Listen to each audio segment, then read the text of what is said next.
Welcome to the Kickstart My Franchise podcast. I'm your host, Tim Michaels. Today's guest spent 16 years in a sales and marketing leadership role for a Fortune 500 company in the durable capital goods industry. He moved from corporate America and joined three partners to start up an indoor trampoline center in 2010. Through that business, he looked at growing it through franchising and met a lot of different contacts who developed franchises and secured funding for that growth. That led to a role in franchise consulting in LA for about 5 years. And then, due to his desire to move to another state, he spearheaded an opportunity to help a California-based healthy food brick and mortar QSR concept develop their brand nationally through franchising. Once that brand had moved from an emerging stage into a more mature stature, Michael joined Frandevco in 2021 to kickstart a new, at the time, auto lube brand called Costa Oil. Costa has since grown to 16 states and 164 units sold. Frandevco is a boutique franchise sales organization that helps emerging brands develop nationally through its connection to high-level demographic research tools, detailed mapping platforms, digital and social media platforms. Frandevco accelerates this growth through long-standing connections to multiple business and franchise broker organizations throughout the U.S. Michael is based out of Reno, Nevada. He is married with two boys, ages 17 and 19. We're very excited to have Michael Tilbrook join us today. Welcome to the show, Michael. Thank you. Thanks very much, Tim. So maybe you could start us off by just telling us, what is Costa Oil? Yes, so we are a 10-minute oil change, and we focus on making sure that people find out what oil change used to be like in the 40s before many of the organizations that are in the business right now try to do a hard upsell. And you generally find that folks going into those facilities are spending way, way more than 10 minutes, probably an hour to 2 hours. So we do it through a very select group of services. That's fantastic. So are you saying that there's not like an entire upsell process? Because I know a lot of times when I go get my oil changed, they're always trying to upsell me on a lot of different things, and it does take a lot longer, to your point.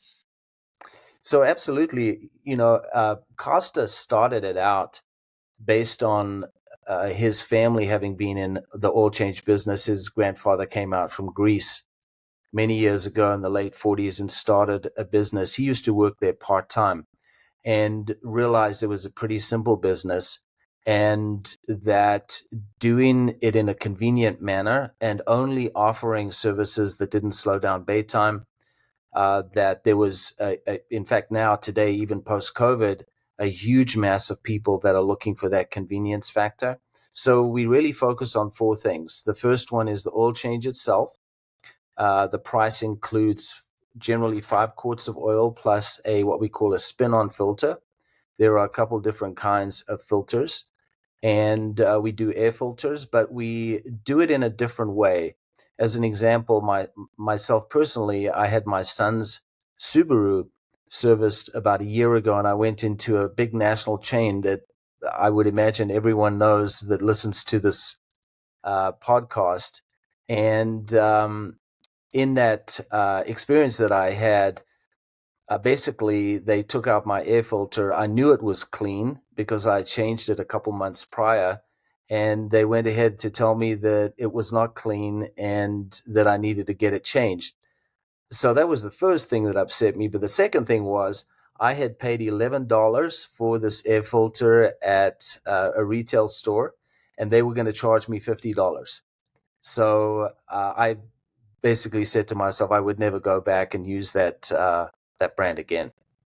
Yeah, that's insane. And that has happened to, I think, probably everybody listening to this at least, a handful of times. So right there with you in the pain of that process. Glad you guys are improving on it. As far as, the number of employees needed to run one of these things, can you talk to us about that? And also just sort of the square footage that's required to have one of these? Sure. So there are 3 main things we focus on. I think that are endemic to this, that are unique to Costa Oil. The first one is because we don't offer services that slow the process down. So it's four things. I forgot to mention we actually do we do additives and we also do wiper blades, very easy ads. So we generally will only need one bay or two bays. There are a lot of two bay existing buildings that are available to us that lowers the rent. And we feel like with our model, we can get enough cars. In fact, we have a lot of capacity to get enough cars through to make this a very profitable business. The square footage on a single, if we do a new build, is about 450 square feet. The dimensions are 24-foot long and 21-foot wide. And then our two bay generally will run about 800 square feet. And depending on where that facility is, we do have some on new lots.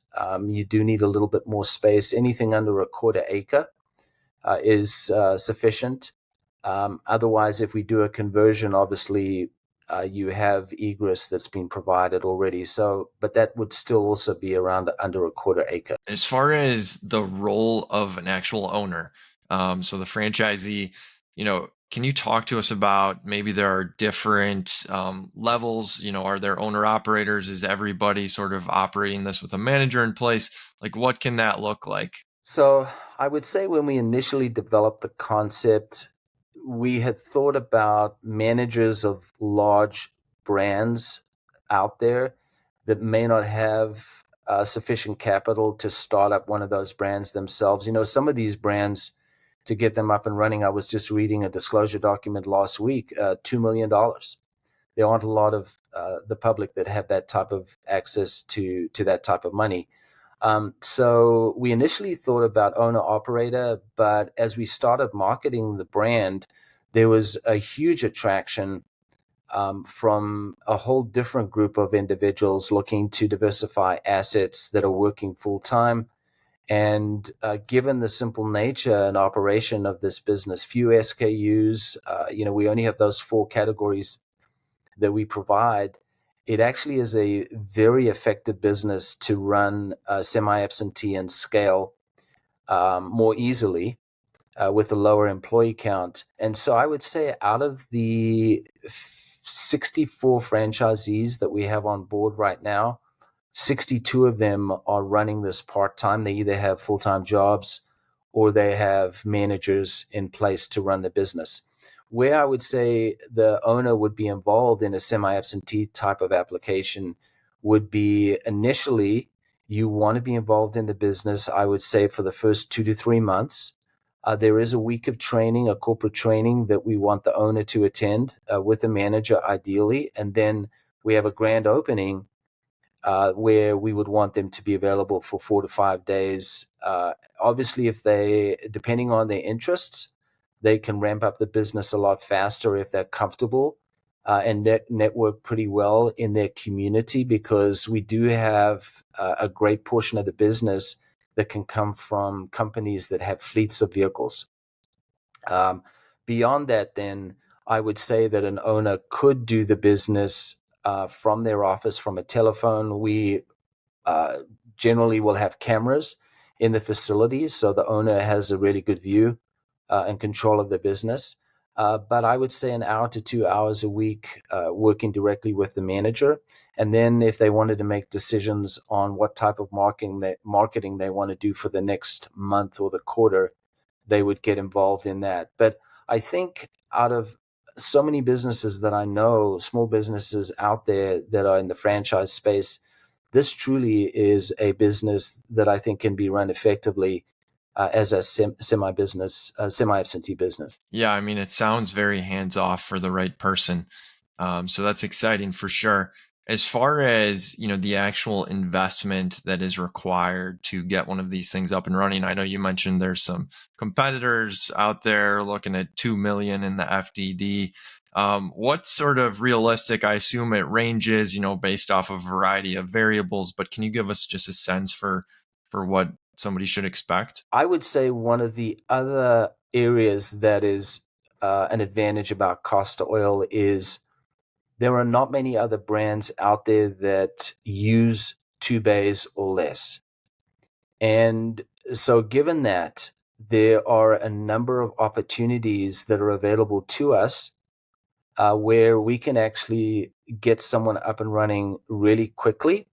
We have what we call an existing conversion. So what that could be is an auto repair business, a two-bay.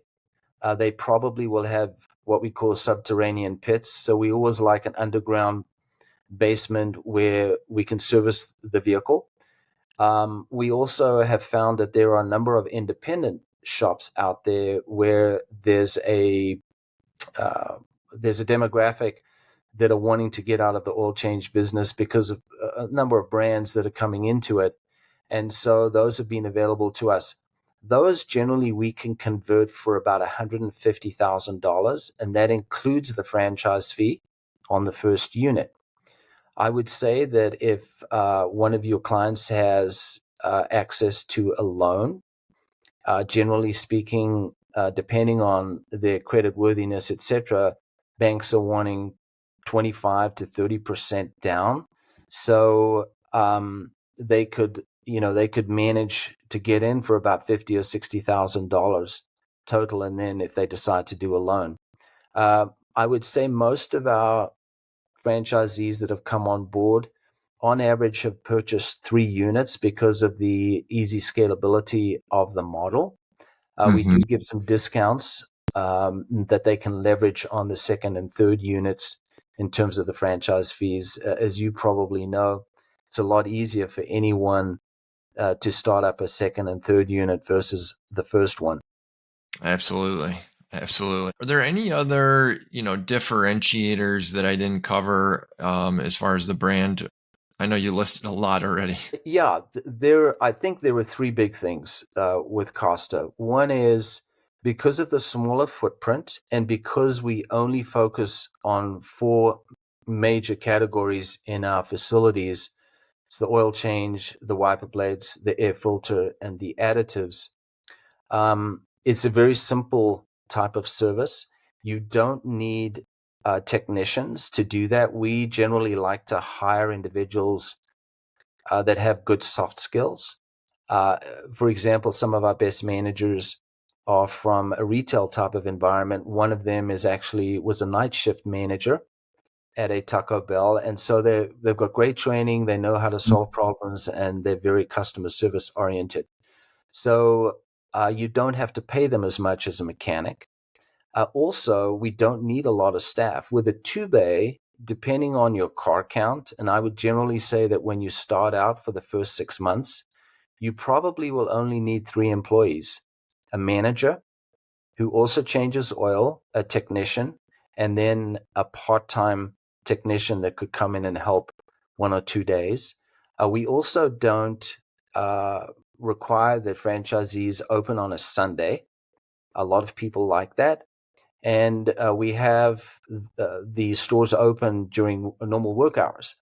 So we don't pay much overtime, and hence your costs are lower. So that's the first thing, is a lower employee count. And I talked to a lot of individuals today that are really concerned about staffing, and they like the fact that there's a small staff, less political stuff going on.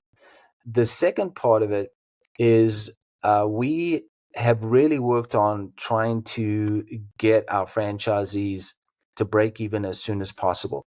And so what we do, we don't sell our supply chain to our franchisees. They can access our contracts directly with our vendors. We also use a private or a house oil, and it's not a branded oil. A lot of the branded oils spend a fortune on marketing, and so you're probably going to pay double for your oil if it's branded versus a house brand. It's all SA certified, and we do offer the option of some branded oil if someone requires that, so that increases our target demographic. And then I think the third thing is definitely the cost of getting into the business. I did talk about conversions, which are very easy, but we also do new construction. We actually have developed a prefabricated building. It's manufactured out of a factory in Michigan. It's very economical. And so the cost to carry the business, on a new build outside of the cost of the land is around $350 to $400,000. Now you juxtapose that against some other brands where they may have 3, 4, 5 bays. You're looking at buildings that are $1.5 million upwards. Yeah, a crazy difference there. So very exciting from an economics perspective. Um, Anything else on the brand that I haven't covered that you'd like to get out there? I think I'm through most of my questions. Well, thank you. I would just like to mention that the founder of the company, he started in 2014 with a single unit. He purchased an existing location. He turned that around, and within about 6 months was on to the second one. He knew that this concept was going to work, making it a basic service and with a friendly environment. That man, Konstantin Kapathanasis, now has just been awarded Operator of the Year by the National Oil and Lube News, which is what is to the finance, Forbes is to the finance industry, NOL is to the auto lube industry.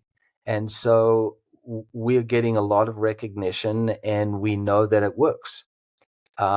We also have developed a great team to help with the real estate. And then, of course, we're doing everything many good franchises do, of supporting the franchisees with a solid marketing and operations plan so they can get their businesses up and running really quickly. Just to note, we do have 64 franchisees on board so far. We've sold 160 locations or units. Most of those are on development schedules. We generally will work to get someone up and running and give them a year for the first unit and then 9 months for any additional units. And so those are on development schedules. We right now have 34 locations open, 16 states, and we have signed leases for 12 locations. So we estimate we will have another 12 open by the end of Q1 in 2024. That's fantastic. Well, appreciate you taking your time here, Michael, and it was great chatting with you. Thank you, Tim. I really appreciate the opportunity, and good luck.